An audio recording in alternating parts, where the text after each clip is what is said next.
Want to stay up to date with everything that's happening on the show? Or do you have a story that you'd like to submit for one of our Listener Stories episodes? You can get in touch with the show via the website at www.hauntedukpodcast.com, on Instagram at hauntedukpodcast, on X at hauntedukpod, or you can email us at contactus@hauntedukpodcast.com. We're also on Facebook and TikTok. And if you want to support the show, you can do it via either Patreon or Ko-fi. Both platforms have exactly the same content, but work in slightly different ways. One of the advantages of Patreon is its sleek user interface, but if you want to avoid those pesky additional charges Apple, Google, and Patreon apply to your subscription, then why not give Ko-fi a try? Simply open a browser window and type ko-fi/Haunted UK Podcast. That's Ko-fi/Haunted UK Podcast, and you'll soon find us. Whichever platform you choose, we're sure you'll enjoy the bonus content. Thanks for listening, and enjoy the episode.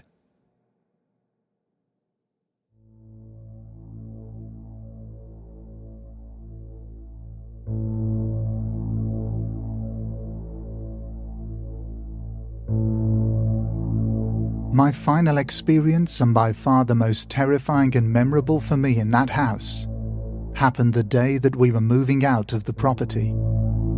The year was 2008. I was 8 years old at the time. I was given the task by my mother of going to the very top floor of the house to get a cardboard box that lay at the top of the staircase. Call it survival instinct or knowing what was in that house already, but I never trusted it. Seeing the stairway was clear, I tentatively took the first steps upwards.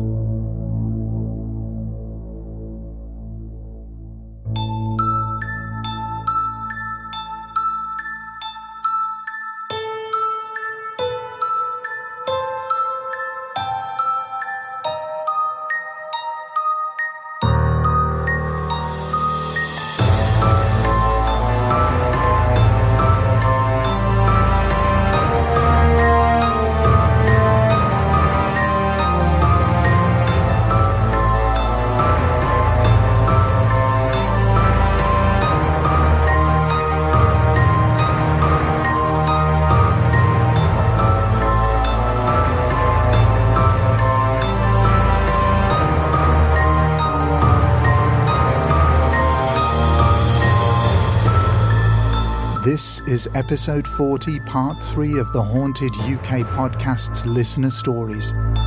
And it's once again time to be amazed and frightened by your encounters.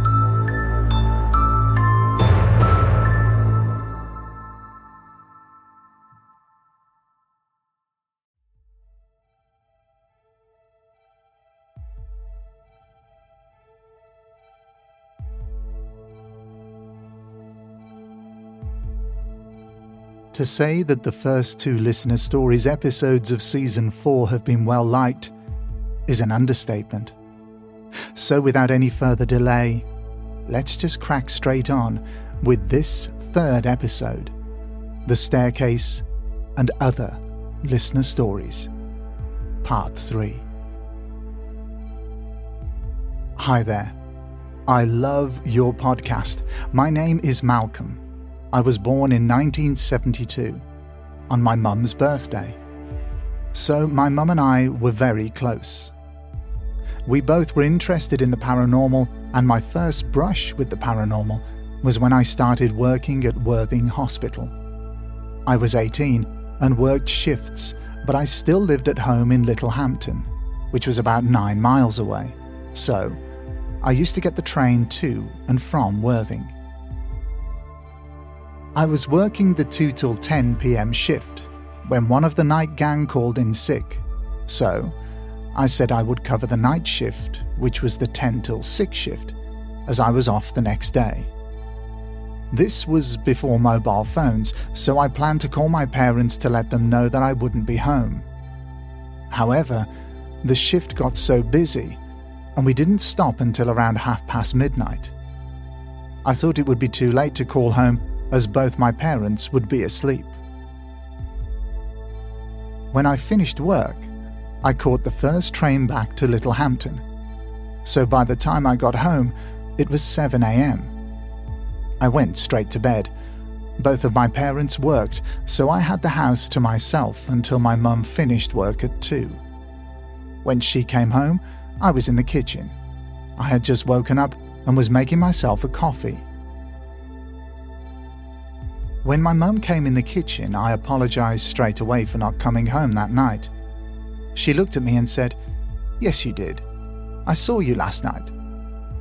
Normally, when I finished a 2 till 10 shift, I would pop to my friend's house to have a few drinks, usually getting home by midnight. My mum would then hear me come in, and she would join me in the kitchen, and we would have a chat for a while. Anyway, she said she heard my keys in the door, and then, as she was going down the stairs, she said I passed her, and she asked, "You okay, love?" But I didn't reply, and walked straight past her. She saw me go to my bedroom, and then she heard me close the door. Next morning, my dad checked on me before he left for work at 6, but my bed was already made up. He assumed I'd gone to work as I did the 6 till 2 shift sometimes. At first, my mum did not believe me that I had not come home that night. She was adamant that she had seen me. To be honest, it was all a bit unsettling. I asked her what time she saw me, and she said about 12:30. Mum only finally believed me a few days later, when she met my work colleague who worked with me that night and corroborated what I said. My mum sadly passed away in December 2018, and I found it hard to celebrate my birthday because it was also my mum's birthday. On my birthday this year, a Saturday, I had dozed off on my bed in my flat, and I woke up. The light of the TV lit the room. The atmosphere had changed, and I felt that I wasn't alone. I felt that someone was by my 2 wardrobes. Feeling cold all of a sudden, I thought maybe the heating had gone off. So I got up and checked the radiator, and it was still on. Feeling colder as I passed the wardrobes, I then felt a breeze move behind me, so I ventured into the kitchen for a moment. Spontaneously, I turned back to the bedroom and called out, "Mum, if that's you, make a noise." I stood there for 20 seconds. Nothing. I turned around to pour water into my cup when I heard a crashing noise. My Pink Floyd picture was on the floor very near my sofa, which was a few feet away from where it was hanging. It's been on my wall for 2 years, and it's never fallen down. I like to think it was my mum saying that she's still with me. Malcolm. Thank you, Malcolm, for sharing with the show such a moving story. It's clear to me that you have a connection with your mum which crosses spiritual planes and realms, perhaps especially so with your shared birth date. I like to think she wanted to share a cup of tea and a chat with you on your birthday, perhaps just as you did, subconsciously, when working on your extra long shift at work. I wonder if this was an example of astral projection. Who knows? It's certainly a unique, beautiful, and interesting story to ponder. Thank you again, Malcolm. So now we leave the south shore of Littlehampton and head to the northwest in Stockport, Cheshire, where our listener takes us through the very fine doors of a stately home. Steve, I just thought I would drop you a line with a few of my experiences. About 20 years ago, I took a part-time job working at a stately home in Stockport, Cheshire. It's a house that was originally built in the 1300s. The bulk of the house was Tudor, with additions completed in the Victorian period. It was in the same family for several hundred years. I was employed as a head guide, which meant I held the keys, opened and closed the house, and helped with events and weddings. When I first started working there, the older guides used to laugh and ask me if I'd had any experiences. At first, I wasn't sure what they meant. Most of my experiences were fleeting, apart from a couple which I will mention later. Initially, it was problems with lights. You had to lock and unlock the house in a one-way system. I would go all the way round. We would set the alarms and get ready to leave, and then I would see a light on upstairs where I knew it had been turned off. This would happen so frequently that one day I just said, "Leave it out. I want to go home." And the light went off. Eventually, it was such a problem that we were told to leave the light on all the time. Another time, I was waiting for my staff. I was totally alone in the house and was waiting in the office watching the CCTV so I could see when people came. Originally, the office building had been bedrooms and was next to a row of other smaller rooms, also originally bedrooms, which we used as conference rooms. All of a sudden, I could hear very clear footsteps, the loud tapping of a woman's heeled boots on a wooden floor. Not only was I alone, but the floors in this part were carpeted. These footsteps walked past the door and down the corridor. I mentioned this to my boss later in the day, and she just smiled. She said she often could hear the swish of a woman's dress, like a crinoline, and shoes walking past her on the corridor. We would often get visitors late in the day, most of whom were well behaved. But I once had a visitor arrive really late, as we were closing in fact, and he was very rude when I told him he could only have half an hour, as we would soon be locking up. I let them start going around the house, waited half an hour, and followed discreetly, closing and locking the doors and lights. In one room, I locked the door, when the man insisted that I had to reopen it, as he wanted to look at something. Try as I might, the door would not open. He even tried, and it wouldn't move. He walked off in a huff, and the moment he left the room, the bolt slid back and the door opened by itself. Often, we would come into the house when it had been closed and smell cigar smoke. Sometimes people would say that they could hear music from the chapel. The strangest experiences I had seemed to be connected to my son. We would often get people coming in from the park to ask if a child was lost, as they could see a little boy at the window of the second floor who seemed distressed. When I started working, my son was 3 and my daughter was just starting to toddle. She learned to walk there, so she was about 15 months. My son used to love it there, and would go off running all over the house while I sorted lights and things that needed to be put into place.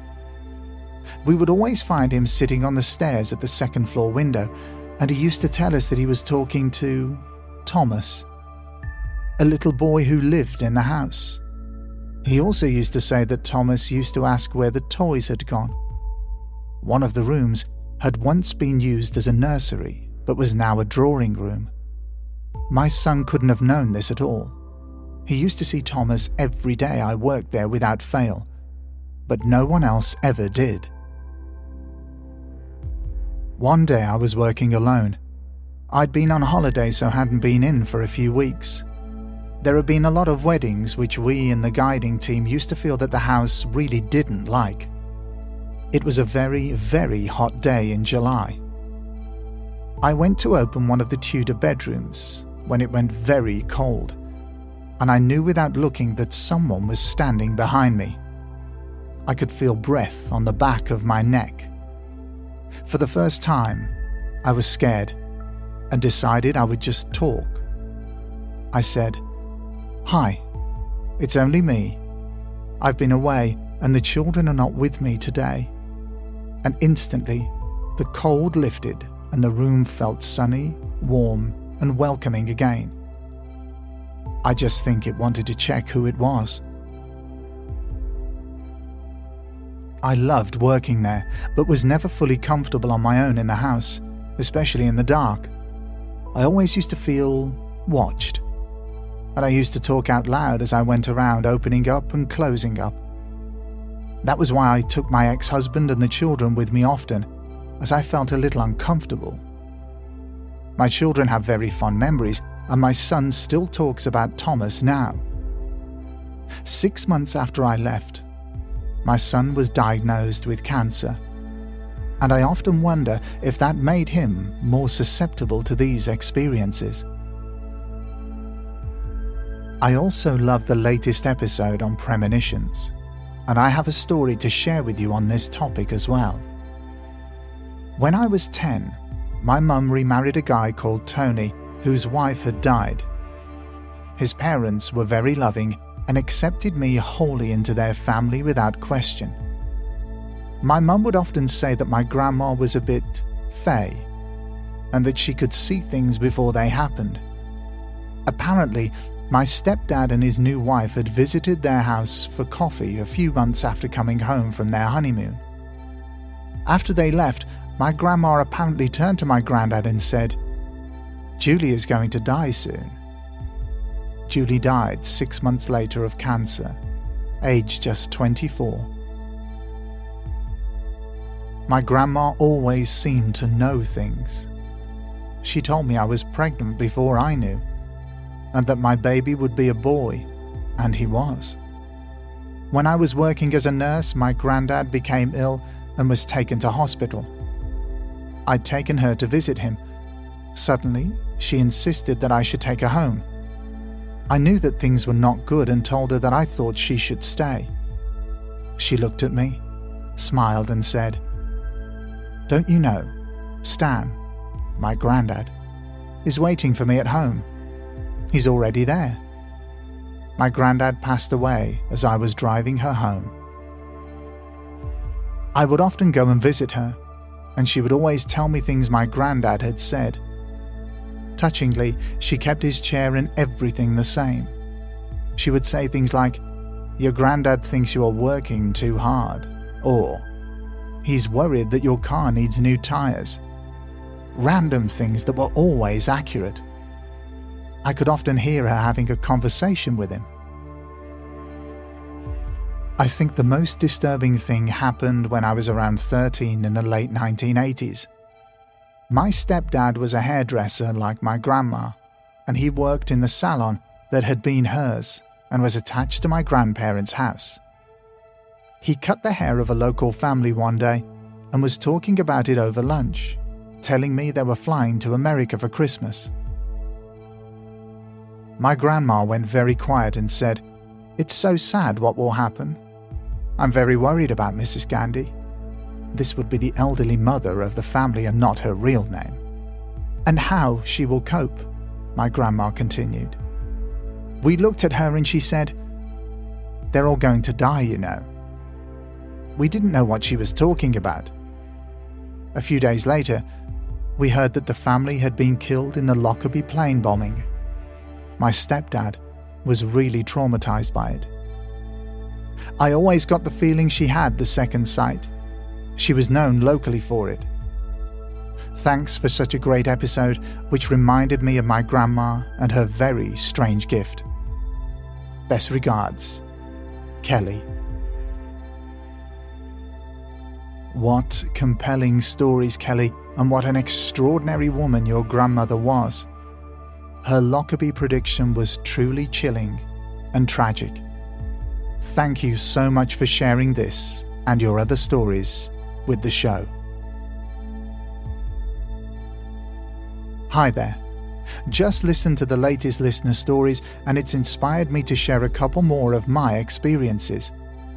I've picked these as they both feature ghosts who are pranksters and both feature people having to tell off these naughty ghosts. As before, I would like to be kept anonymous, please. The first experience is when I worked at a tourist attraction that was built on the site of an old coal mine. The focal point of this location was a huge lake that was one of the pits. there was a resident ghost on the site who was affectionately known as Tom. Tom was a prankster, and his favourite trick was to hold onto a particular door in one of the restaurants. Anyone trying to walk through this door was unable to do so. As you pulled down on the handle, there was an opposing force pulling the handle from the other side. The only way to counteract this was to say out loud, "Tom, that's enough now," and the handle would loosen, allowing you to open it. Everyone who worked in this restaurant encountered Tom holding onto the door handle, and daily you'd hear people asking him to stop. The man we assumed to be Tom was seen stood motionless on the lake on a number of occasions by both staff and visitors. Another story I have is from a hotel I once worked at. This hotel was a converted farmhouse that had history dating back hundreds of years. One of the guest rooms had a tragic story attached to it. The story goes that many, many years ago, this room was once the bedroom to Bessie. Bessie was one of the previous landowner's daughters, and unfortunately, she had some sort of mental illness. Her father was so ashamed of her, he locked Bessie in her bedroom, where she stayed alone until her death. Another sad fact about Bessie was that she was cruelly known as Bessie the Idiot by all. Bessie took her banishment to her room very seriously and is believed to still occupy this room even in death. We had regular contractors who stayed in the hotel during the week who all had their preferred rooms. One such contractor frequently booked into Bessie's room. During his stay, he and Bessie would play a game. In the evening, he would shut the curtains as he settled down in front of the TV. The curtains would still be shut as he went to sleep, but he'd often wake in the night to find them wide open. He'd get up and shut them only for them to be open again in the morning. According to him, he'd even hear the sound of the curtains being pulled along the rails as he settled back into bed. Some nights, this would disturb his sleep so much he'd sternly tell Bessie to stop, and the curtains wouldn't move again that night. There were other guests who stayed in this room who reported that they woke in the night to discover the curtains were wide open, or they'd find the curtains closed after leaving them open. The rooms were cleaned by a team of 3 women.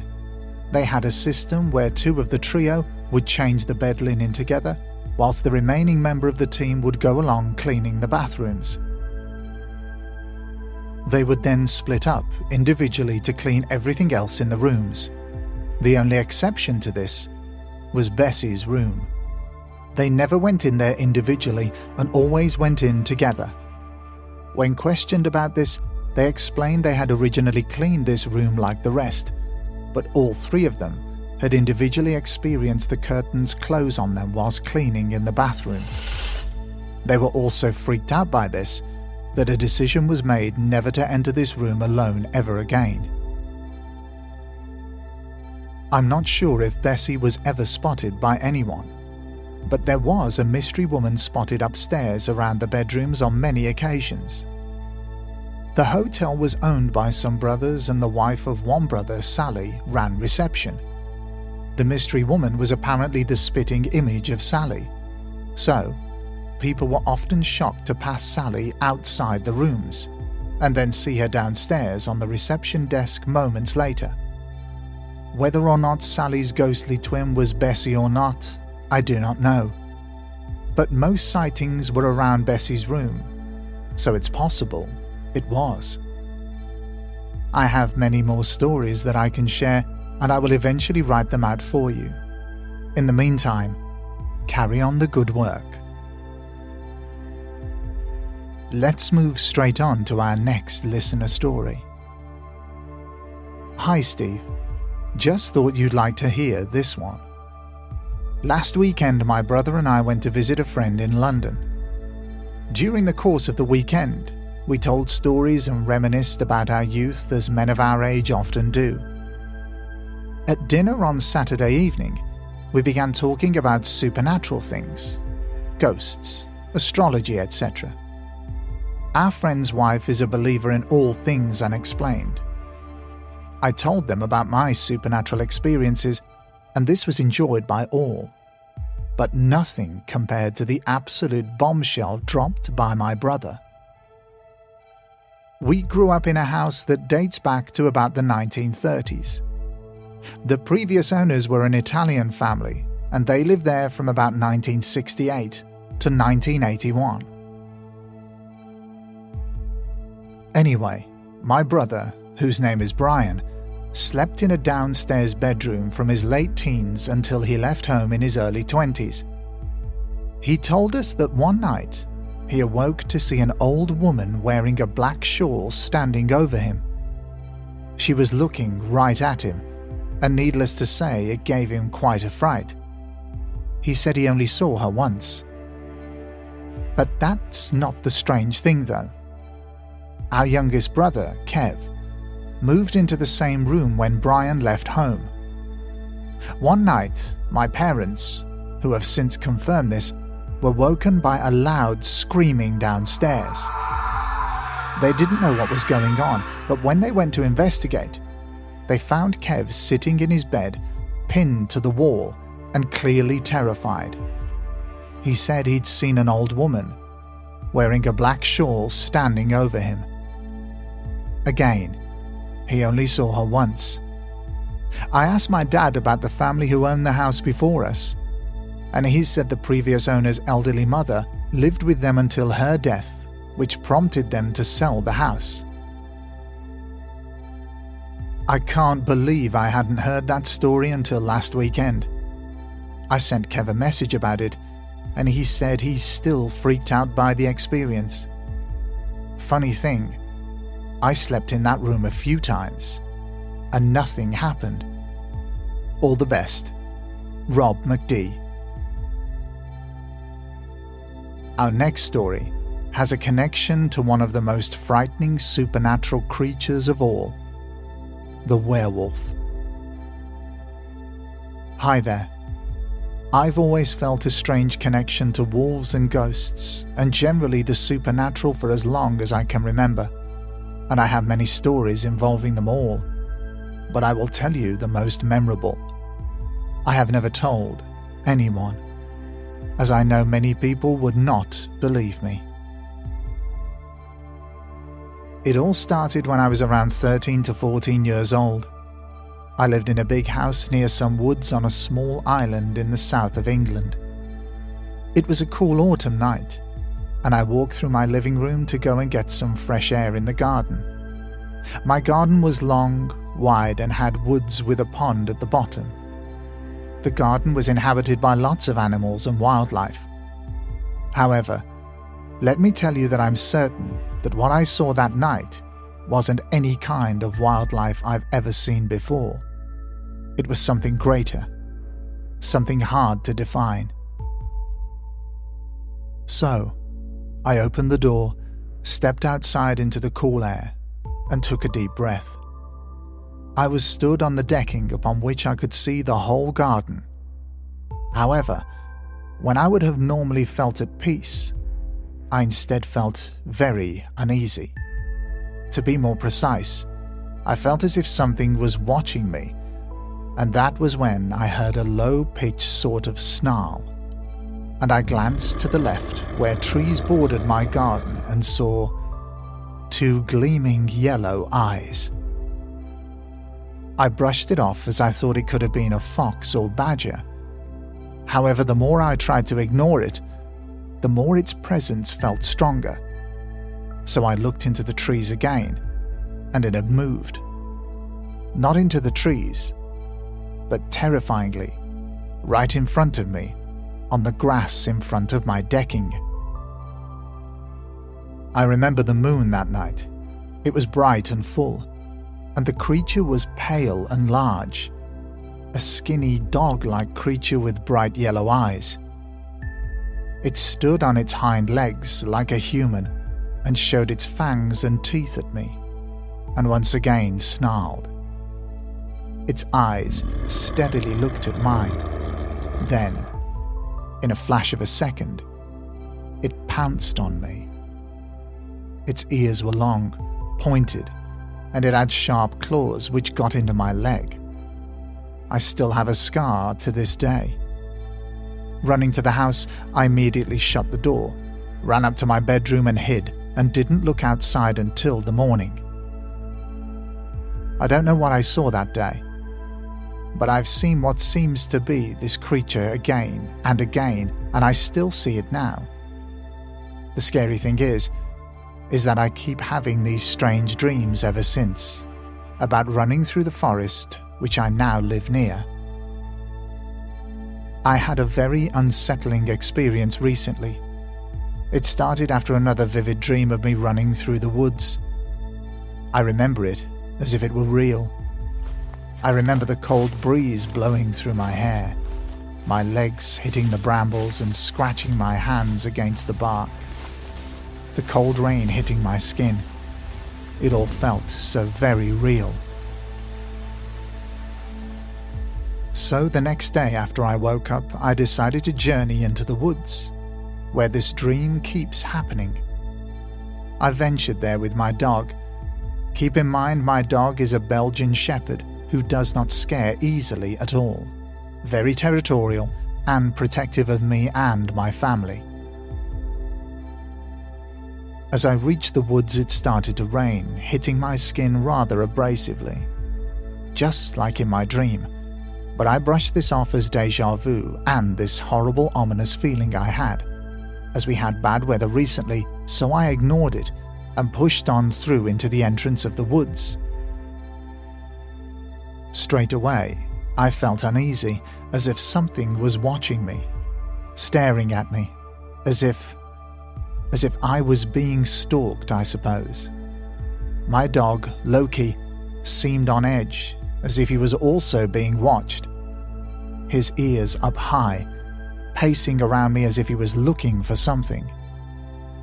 He was definitely on high alert. However, I kept going despite these signs. But as I got off the path and pushed further into the woods, my dog started barking, into the distance, not aggressively, more scared, unsettled. He then started to whimper. And there it was again, the two yellow eyes peering through the trees.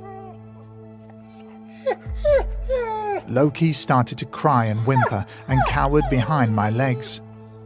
Shaking myself, I put him back on his lead and started to walk towards the exit as fast as my legs could carry me. I didn't want to run, as it reminded me too much of my dream. After what seemed like forever, I made it to the exit and suddenly Loki was back to his happy, normal self, as if nothing had happened. I was shaking and still struggling to get a grip of what I had just seen. The same yellow eyes, fangs, and the same claws. I ran home that day. If you or anyone could give any insight into what I saw, it would be most appreciated. I hope you enjoyed my story. Many thanks.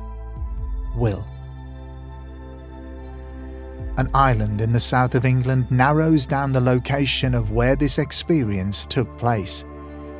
So, have you, or anyone that you know, had an experience with a creature similar to the one in this story?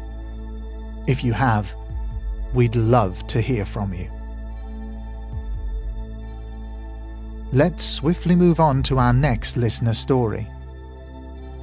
Hi, I've recently found your podcast on Spotify and have been thoroughly enjoying it on my drive to and from work. It's got me thinking about experiences I've had which I would like to share with you if it's okay. The first started when I was born, so you could say that it is more an encounter that my mum had. We lived above a butcher's shop in the Black Country, and on one occasion, the account I have been told was of a lady looking over into my cot. My mum ran in and grabbed me and ran downstairs. The description she gave to the butcher perfectly described his own mother, who had passed a while beforehand. During big events in my life, my wedding, divorce, and the birth of my children, I've had this overwhelming smell of Parma violets, which cannot be explained. Until one day, my mum said she smelled the same Parma violet scent the day the lady was looking over me. This does not scare or worry me, but it's nice to think that I may have an angel watching over me. The next events happened during an immense period of sadness when my grandmothers passed away. I can recall having very vivid dreams, one sitting on a park bench in Sandwell Valley with my paternal grandmother a few days after she had passed over. She was wearing a red coat, which was familiar, and it was a warm summer's day. I can still feel the sun on my face, even though this was over 15 years ago. The strange thing is that her face was covered by a blinding light. From a beautiful brooch that was catching the light. I had never seen the brooch before until a few years later when I got married. My dad presented me with this exact brooch as my something borrowed. Skip forward a few years and I was present during the last few days of my maternal grandmother's life and when she passed away in hospital.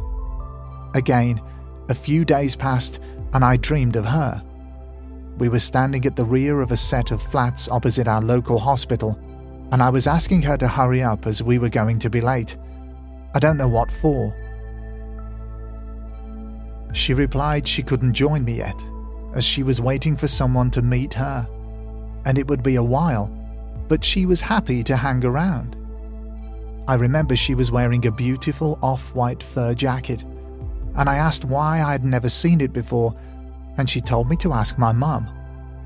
She looked healthier than ever, and I felt at peace when I walked away. I told my mum about the dream and the jacket, and my mum quickly left the room only to return with the exact same jacket from my dream. She told me that there had been a debate over who should have it between my mum and her siblings, but she knew it should come to me. For the record, it was faux fur. I have never worn it, but it comforts me to think my nan wanted me to have it. Dreams I can rationale as my own grief, but the brooch and the jacket, I cannot explain. I hope you enjoy reading my experiences. Sarah, West Bromwich. Our next story could be considered as a prime candidate for the possibility of the stone tape theory. Hello. I have recently found your podcast and have been enjoying listening to all the stories. I have my own story to tell. One day around 9 or 10 years ago, I was a passenger in a car along with my partner who was driving. We were heading along a busy road in Glasgow, Tollcross Road, near to Parkhead Cross. This is a hugely historical area with lots of tenement flats and buildings around which are over 100 years old. As we were driving along, I glanced up and on the opposite side of the road, I saw a dark figure fall in front of the moving bus on the opposite side. The bus had been pulling away from the bus stop. I got a huge fright and instantly put my face in my hands. My heart was racing. My partner was so confused and continued driving, wondering what was wrong with me. I turned to look behind us, and the bus was still driving away in the opposite direction too. It was at this moment I realized nobody had been knocked over, at least not that day. But I had definitely seen a dark figure fall onto the road. We continued about our day normally, but in the coming weeks, I couldn't stop thinking about this dark figure I had seen falling onto the road. After finding a local history website, Parkhead History, I stumbled across information of a woman that was in her 20s who had been killed at that section of the road, close to Sorby Street Junction, by a car on the 13th of March 1963. When I read this, I had goosebumps around my body. I did some further digging and found archived copies of Glasgow Herald, the main newspaper at that time. I instantly searched for the 14th of March 1963, which is the day after I read this lady had passed, according to the local history website, and there in black and white on the front page is information about this lady's fatal accident.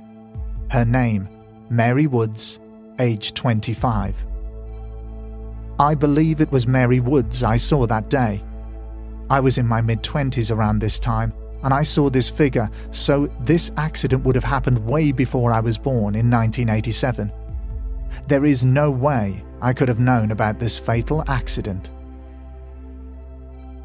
Let me know if you read this and what you think. I have always felt I have spirits around me, even in my childhood.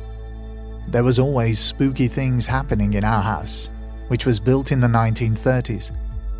My mum was told by a medium that it was child spirits, and they liked being in our house because we were children too, myself and my two sisters, and they were happy there. We just got the impression they did not like it when any decorating was happening in the house, which is when they would make themselves more known. Thanks for reading if you got this far. Pamela, Glasgow. So, as stated at the start of this particular story, this could be a prime candidate for the stone tape theory. A figure being hit by a bus, over and over again, replaying an event which happened years and years previously.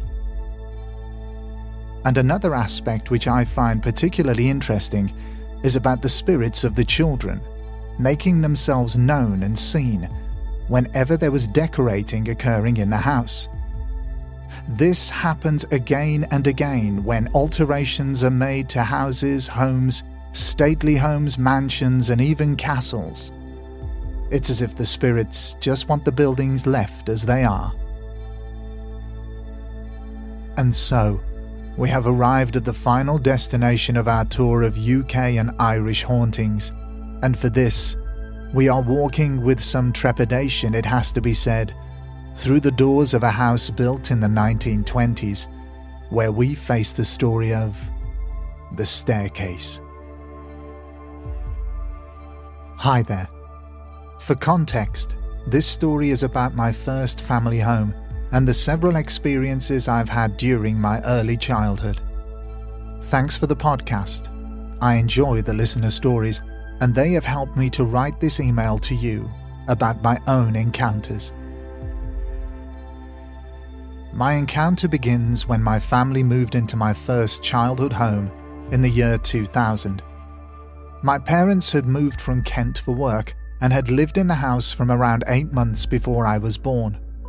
I'm the oldest of my siblings, and they were excited to be starting this new chapter of their lives. The house itself was a 4-story semi-detached property with a 1920s style architecture.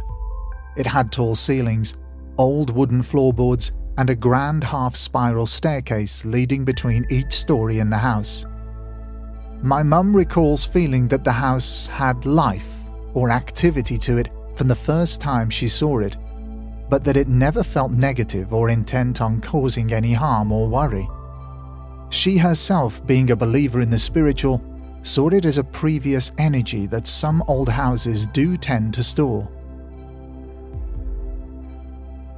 Late into her pregnancy with me, I've been told that she frequently saw a young boy, aged around 2 or 3 years old, playing in our garden, running alongside the hedgerow before disappearing before her eyes. Once again, never feeling threatening or negative. She has also told me that light footsteps could be heard running the staircase as if a small child was being playful. My own experiences in the house didn't start for me until I was 3 or 4 years old, but are some of my own earliest memories. I've never told anybody about these events as I've only grown to believe in the paranormal over the last few years. But now being in my mid-20s, I feel I want to let others hear of them, and to let go of them myself. My bedroom was located on the 2nd floor of the property, and was a large open space with a single bed located at the far wall. a wardrobe on the right-hand wall, and a double-pane window on the left. I remember it very well, with its dark navy walls and off-grey carpet. The room itself was at the end of a long, narrow corridor that led to the spiral staircase. With no windows or other doors along the corridor, it was very dark even during the height of the day. I would regularly wake in the middle of the night to see a figure standing by the window looking out onto the garden. The figure sometimes looked male and sometimes looked female, but always had the same long black cloak on. I don't recall the figure having a bottom half from beyond the torso, almost as though it is floating within this dark mass. The presence of this individual never felt negative or alarming, and if anything, it gave me comfort as though I was being watched over or protected. The last time I remember seeing the figure, I woke up as usual and turned over to face the open space in the room, only to see this figure at the window, but staring directly at me this time. I'd never fully seen the face, but being confronted with this floating figure, I woke up immediately and froze in place, not being able to say or do anything. The entire room slowly began to feel darker as the figure floated towards me and held out their hand. At this point, I either passed out or snapped out of whatever trance I was in and slept again as I woke up to a brightly lit room in daylight. I never saw this figure again, but the feeling the final encounter gave me has stuck with me to the present day, and I still feel uneasy sleeping with my back to an open room for this reason. My second experience happened a couple of years later and involved myself and my sister. She's 4 years younger than me and was the last of my siblings to have lived in the house. At the time of the encounter, I was in the family bathroom located on the 3rd floor. It was one of 2 rooms on the floor and was only small with a bath and toilet in the room. At the time, my mother, sister, and I were all in the bathroom running the bath to prepare to wash my sister. My mother recalls having to leave the bathroom to get washing stuff, which was located on the 2nd floor. During this time, myself and my sister were left alone in the room, all being as usual. I remember hearing footsteps coming back up the spiral staircase and into the bathroom, and distinctly remember calling out for my mum to stop the bath as the water was getting rather high in the tub. With no response, I turned my head to see nobody there. The next thing I know, the door behind us slams shut, and being an old wooden door, this required some force. My sister was then lifted from the floor and into the bath head first until her whole body was underneath the water and she began to struggle to breathe. I remember my first immediate reaction was to grab my sister and attempt to pull her above the water level, but I was not able at my age to climb over the bath ledge and reach her, leaving me standing and watching hopelessly for what felt like a lifetime. I'm unable to recall what happened the minutes after this incident, but my mother recalls hearing the commotion, running back to the bathroom and bursting through the door to pull my sister out. She insisted that the door felt heavier than usual and that I looked very pale, as though I'd seen a ghost, she said. My final experience, and by far the most terrifying and memorable for me in that house, happened the day that we were moving out of the property. The year was 2008. I was 8 years old at the time. I was given the task by my mother of going to the very top floor of the house to get a cardboard box that lay at the top of the staircase. The top floor only housed my father's office at the time, which has only one window at the far end of the room, making it very dark at all times. A light bulb could be found at the top of the stairway, but it couldn't be turned on or off from the bottom entrance to the stairs, meaning you had to travel up them in darkness. This was the only staircase in the house with a different design and style to the main spiral stairway, and was a straight flight of stairs with approximately 8 or 10 steps. They were noticeably steeper than regular stairs, requiring the use of a handrail because of this. As I was saying, I had been asked to go and gather a box from the top of the stairwell, and so I began my ascent. I remember always looking up into the darkness before I climbed them. I don't know why, but I always felt uneasy about going up there. Call it survival instinct, or knowing what was in that house already, but I never trusted it. Seeing the stairway was clear, I tentatively took the first steps upwards. Getting towards the top, I started to feel lightheaded. I'll never forget getting to the top, finding the light switch, and turning it on. Stood in front of me was a small boy aged no older than 4 or 5 years old, but in a Victorian-style waistcoat and flat cap. His face was grey, and he had a cold presence, and I immediately went frozen. He looked at me, sneering in fact. He had an expression that I've seen no child make. It was threatening and almost malevolent. I hadn't even had a chance to look for the box before he put both hands on my chest and gave a sharp push.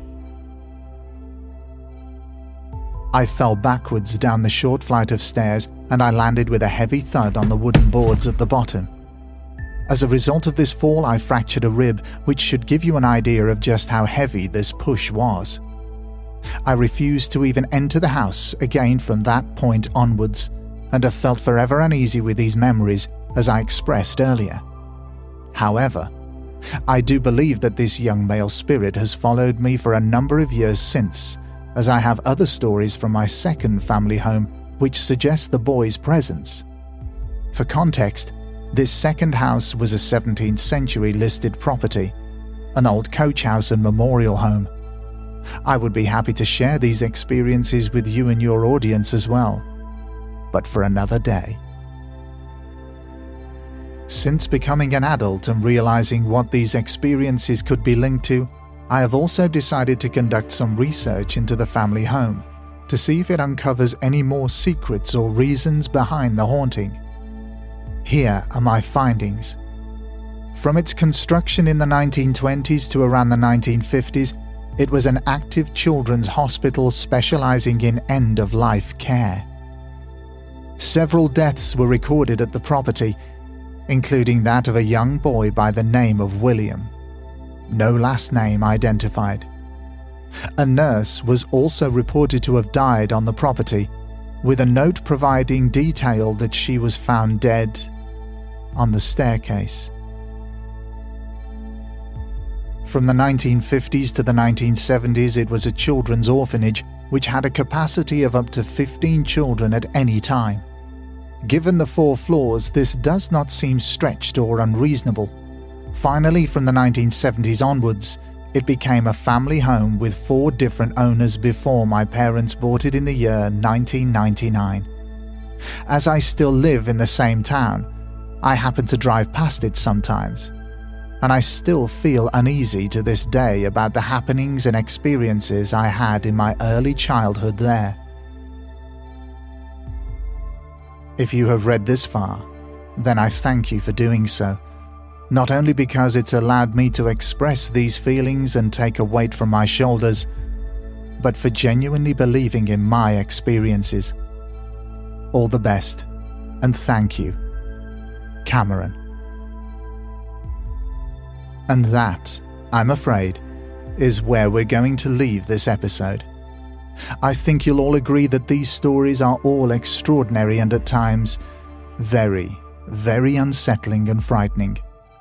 And if you have any thoughts, theories, or similar experiences to any of these stories, then we would love to hear from you. Let us know on Twitter at HauntedUKPod. Include the hashtag HauntedUKPodcast, and we could start a conversation going. Alternatively, let us know on Instagram at Haunted UK Podcast. Drop us a message or even a voice note. We'd love hearing your stories and opinions. A massive thank you to everyone who kindly shared their experiences in this episode. It's hugely appreciated, and I'm tremendously grateful. This is the third part of this season's listener stories, and we still have 2 more episodes to go.